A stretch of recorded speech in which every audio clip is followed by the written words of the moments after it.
What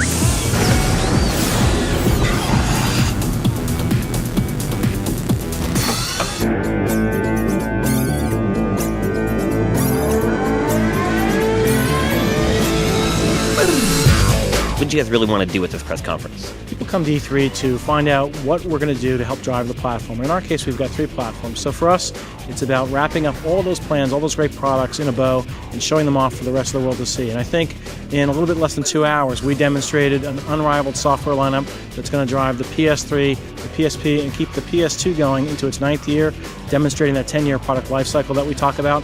At the same time, we talked about a lot of momentum behind the PlayStation Network and found time to introduce a new hardware unit, the PSP Go.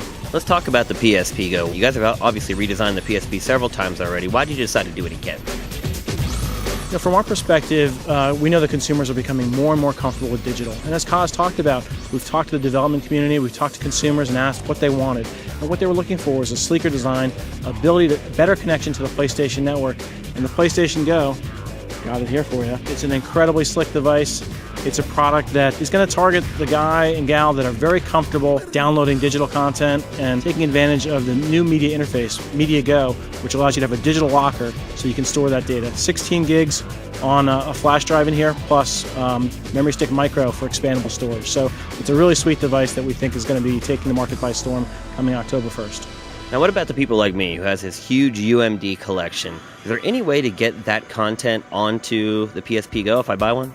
We're actually looking into that, and we know that people do have a library. The good news is that library doesn't go away, and if you've got the library, you've probably got a PSP. We're looking into that to see if there's some way to get those files converted to a digital format as well. Now, what are the differences sort of physically between the Go and the PSP? I know the screen size is a little bit smaller on the Go, right? It's a tiny bit smaller, but basically this is a lighter unit. It's a smaller unit. It's 40% lighter than the first PSP to come out. Popping it into your pocket is no problem. The screen size really maintains that same fidelity of the PSP screen. Great for gaming, great for watching movies. The other thing that we talked about is that tighter connection to the PlayStation Network.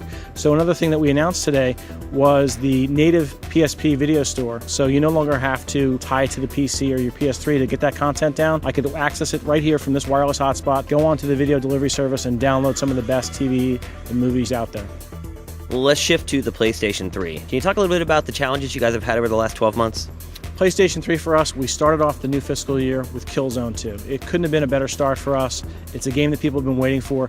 And from my perspective, we're not going to take our foot off the throttle. We're going to go from that to Infamous, which is a game that is taking the market by storm as we speak. By my count, we've got 14 games for Blu-ray disc just from Sony alone. We've got some great exclusive content coming from third parties, some surprise announcements with a new game from Rockstar, Final Fantasy 14. So really an embarrassment of riches on the PlayStation 3. And again, couldn't have been more gratified to hear the audience, which is sometimes a bit of a jaded audience, hard to keep them happy, hooting and hollering and standing ovations with some of these announcements. It's my pleasure to introduce Evan Wells, co-president of Naughty Dog, to show you Uncharted 2: Among Thieves. Now, would you agree with me that software really hasn't been a problem for you guys the last year and a half? You guys have really put out a steady stream of really great games, right? I think we've got a great lineup of software going back to last year, and again, I think the lineup this year tops that. So oftentimes, we get the question, what are you going to do for an encore? And it's something that we take seriously, but I think the lineup this year speaks for itself. I think the big question probably everyone has is they look at your software. It's great. You guys have put out AAA game after AAA game. The price, I think, is what really concerns people with the PlayStation 3. And you guys did not announce a price drop today. Was there a reason for that? Is that something we can expect in the near future? From our perspective, it's all about the content here at E3. It's not the time to be talking about price moves, so we're very confident that between this lineup, between the growth of the PlayStation Network, we've got a great story to tell and got a lot to get the gaming community excited about. Now, you guys announced Final Fantasy 14 exclusive to the PlayStation 3. Huge news. Now, that's obviously going to be an MMO, an online game. Will that be served on your servers? Will that be served on Square's servers? Have you guys worked out those details yet? It's a little premature to start talking about some of those details. We know we're going to get a ton of questions because everyone's really intrigued by the whole Square announcement. But we'll leave that for another day as we work those details out with Square and Enix.